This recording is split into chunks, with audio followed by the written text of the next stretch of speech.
What is up, Ravens flock? This is Jordan with Ravens Flash Report, and welcome back after a productive bye week. For this week's matchup, the 9-3 Baltimore Ravens will be hosting the 6-6 LA Rams.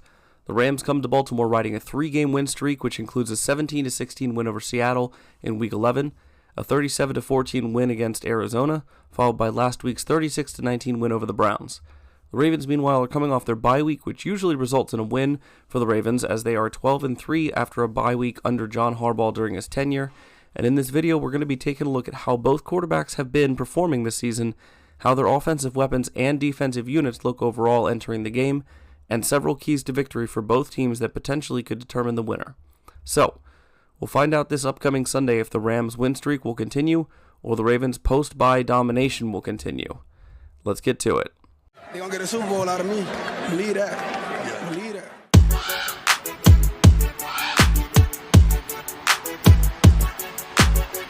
I'm a Raven. It's on. All year. Every year. These teams are entering this game with different goals in mind at this point in the season, and obviously both teams are trying to win, but while the Rams are on the bubble right now trying to fight for a wild card spot with several 6-6 teams in the NFC, the Ravens are in second place in the AFC, and should they win out, they would be the number 1 seed with a first-round bye in the playoffs. Mindset and momentum are very important intangibles in this league, and must be used to adjust our lens of perspective when taking a look at the teams we're discussing today. On paper, the stats tell us that Baltimore is the superior team on both offense and defense, and while this may be true, the early failings and struggles on the Rams may have you believing that they are a struggling team that cannot properly contest a team like the Ravens. We know that teams getting hot at the right time is a very real thing, and the Rams seem to be one of those teams that have recently been surging. The Ravens, on the other hand, seem to almost be a team that's holding themselves back, trying not to peak too early. Some of the most recent games that the Ravens have played in didn't look as impressive as earlier in the season. With the toughest remaining schedule in the league, this game will be a good indicator to see if the Ravens have begun their peaking process. Now, on to the quarterbacks. Matthew Stafford has been a player that has been labeled as a fat cat, meaning that now that he has his ring, he doesn't want to work anymore. And I refuse to believe that any starting QB in this league who has tasted the satisfaction of the mountaintop doesn't care about getting back there. Ask Aaron Rodgers or Pat Mahomes. Stafford has been showing through his play that he wants it just as much as anybody else. What I would be concerned about for Stafford in this game is the weather.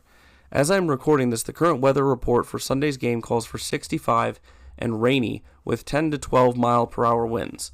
As Stafford is as much of a pocket passer as a QB in this league can be, the weather will certainly impact the game plan and the play calls determined for him in this game.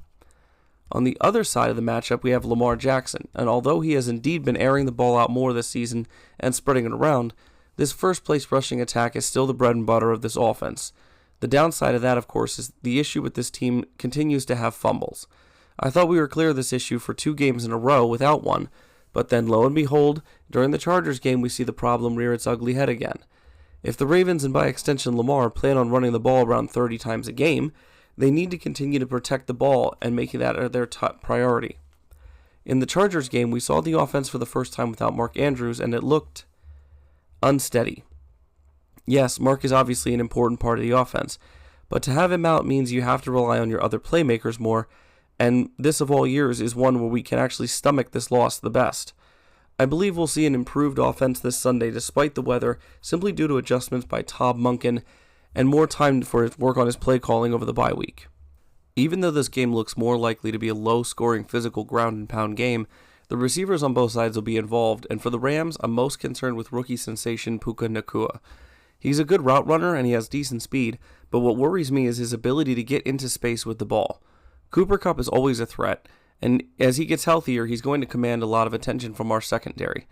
I wasn't concerned with Everett entering the game against the Chargers, but he ended up getting that touchdown and gave Ravens fans more of a reason to be nervous in the second half of that game.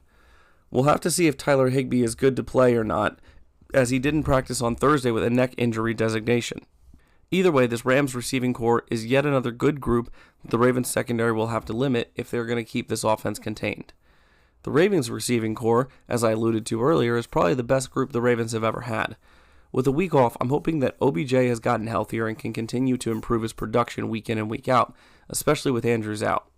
Flowers, of course, needs to continue to see targets, but for obvious reasons, it's not his production I'm worried about. I want to see more targets and plays called for Bateman, who I believe can step up if called upon to this offense and be the main threat on third downs. What's my reasoning? He's done it before. For Flowers on the season, he has 58 completions and 28 of those went for first downs. Bateman has only 22 completions, but 11 of those went for first downs.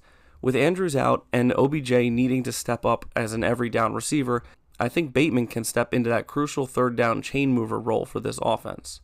But enough about the receivers. Let's get to the direct comparisons of the running backs for each of these teams, which both operate on a semi-committee style approach. The Rams not so much, as they mainly rely on Kyren Williams to lead this stable of backs, and with him averaging over 5 yards per carry and 8.6 yards per reception, it's easy to see why. Royce Freeman is the clear second option, and when called upon, he's run well for them, but if Williams is having a down day, don't look for Freeman to come in and save it. The Ravens, on the other hand, come at opposing defenses with a four-headed monster. Gus Edwards' average is 49.2 yards per game. Keaton Mitchell averages 44.8 yards per game. Justice Hill with a respectable 26.4 yards per game, and of course Lamar averaging 47.8. Mitchell and Gus have become a crucial 1-2 punch that make this rushing attack of Baltimore the most dangerous offensive component for the Rams. Now, the undisputed leader of the Rams defense is undoubtedly Aaron Donald, and for good reason. At age 32, he isn't necessarily leading the league in sacks anymore with 6 on the year, but as Ravens fans know, sacks are not the only way to measure how impactful and disruptive a defensive player can be. With 13 tackles for loss, 21 QB hits, and 27 combined pressures, Aaron Donald is still a potential game wrecker on a good day. However, this Ravens offensive line is, in my opinion, better able to handle what Aaron Donald brings as opposed to a TJ Watt or a Myles Garrett. It's true that Donald still moves around on the line at times, but he does most of his work lined up on the interior, and with how our tackles have been playing over the past month, I would rather that pressure of Aaron Donald be directed towards Linderbaum and the guards. Somebody who is understandably, if a bit early, being compared to Donald on the Ravens side is Justin Madubuike. Now, all due respect to Madubuike, he's having a career year, but comparing him in year 4 to someone who has been named by some of the players as the greatest defensive player of all time is a bit of a reach. Madubuike is having a phenomenal year, and I straight up called it in the offseason when I was reviewing the offensive line before the season. Every year his numbers went up. All he needed to do was be the guy and get the shot, and sure enough, he is what we all were hoping he could be. Now, I'm not going to pretend to know the intricacies of the Rams' offensive line, but with Stafford being sacked 20 times on the season, I would at least imagine that with the best sack defense in the league, which is led by Justin, he's going to have a fair shot to continue his streak of having at least half a sack in 9 straight games to 10 on Sunday. But if not, the Ravens linebackers are next in line to harass Stafford. And just like I mentioned with Donald, Roquan Smith only having 1.5 sacks obviously does not indicate his level of disruption and impact on opposing offenses. With 126 tackles on the year and only 3 missed tackles, it's an oversimplification to say that little gets by Roquan Smith. But, in the event that it does, you have the equally hard-hitting Patrick Queen, who is, in addition to Madubuike, having a career year. Queen has been a heat-seeking missile this whole season, and partly due to his coverage and blitzing, it has allowed Jadeveon Clowney to have his best statistical year since 2018 with the Houston Texans. Lastly, Odafe Oweh has come on strong after his brief injury issue earlier this season, and after this year's breakout by him, I would expect a heavier workload for the remainder of the season, and more results from his pressures. As with the Ravens linebackers, Lamar will have to worry about pressure coming from all directions against this Rams defense. Byron Young is going to be the primary one bringing the pressure from this group, along with the help of Michael Hogt, but Ernest Jones eating up everything getting into the second level and Roseboom being able to drop into coverage, the Ravens offense will need to protect Lamar as well as open up running lanes for the backs to get some running room. Along with pass rush, one of the many pleasant surprises for the Ravens defense this year has been the secondary. Starting the season with Marlon injured and Brandon Stevens still unproven, it would be untrue to say that we as fans could have expected such a result as we have. Every one of the players up here is playing at a Pro Bowl or even an All-Pro caliber level. The secondary has faced some of the top receiving rooms in the country, the Seahawks, the Bengals, the Chargers, and not only held most of these groups in check, but even took them out of the game at times. While the Ravens secondary may be one of the most complete in the league, The Rams have a solid secondary, which was going to make it challenging for Lamar in the wet and windy conditions. We know that the pressure from the pass rush can lead to rushed or bad throws, and with some of the issues the Ravens' O-line has had, it's fair to say that Lamar may have to throw some of those away if the coverage is too tight and the pressure is already there. Pressure can also come in the form of coverage sacks like we saw against the Chargers. If Lamar has no one to throw to because they're all covered, it's going to be a lot of scrambling and escaping the pocket.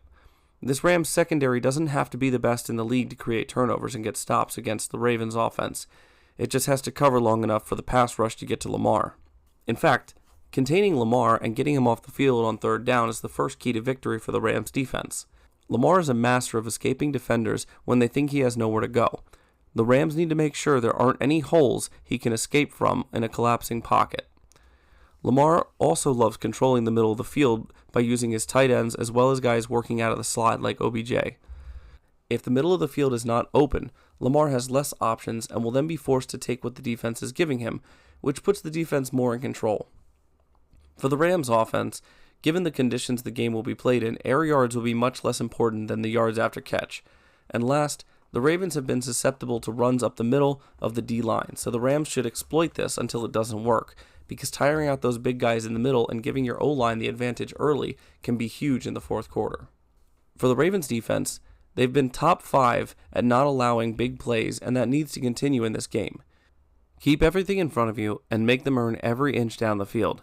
If the weather forces the throwing game to be limited, the Ravens need to be able to contain Williams and force Stafford into throws he doesn't want to make to get him off the field and onto the sideline. The Ravens offense may need to incorporate more of a concept that they still haven't quite mastered yet to get an advantage in this game, the screen. This hasn't worked super well over Lamar's time here, but now with Keaton Mitchell able to make people miss and explode when he sees an opening, we may have found the answer. Lastly, I know it's going to be a wet game, and this would be true even if it wasn't, but we need to protect the ball. Fumbles, interceptions, strip sacks, these can't happen if the Ravens want to dominate teams and play the sort of football that they want to and that the fans expect them to. As always, guys, I want to hear what you have to say as far as what your score predictions are, so go ahead and put those down in the comments below. As I stated earlier, I don't see this being a high-scoring affair, so my final score is Ravens win 24-17. I think the Ravens defense will again shine and the run game will take over for us. Anyway, if you enjoyed the video, please leave it a like and subscribe to the page for more Ravens content. I look forward to watching and recapping the game with you guys, and as always, stay safe out there and go Ravens.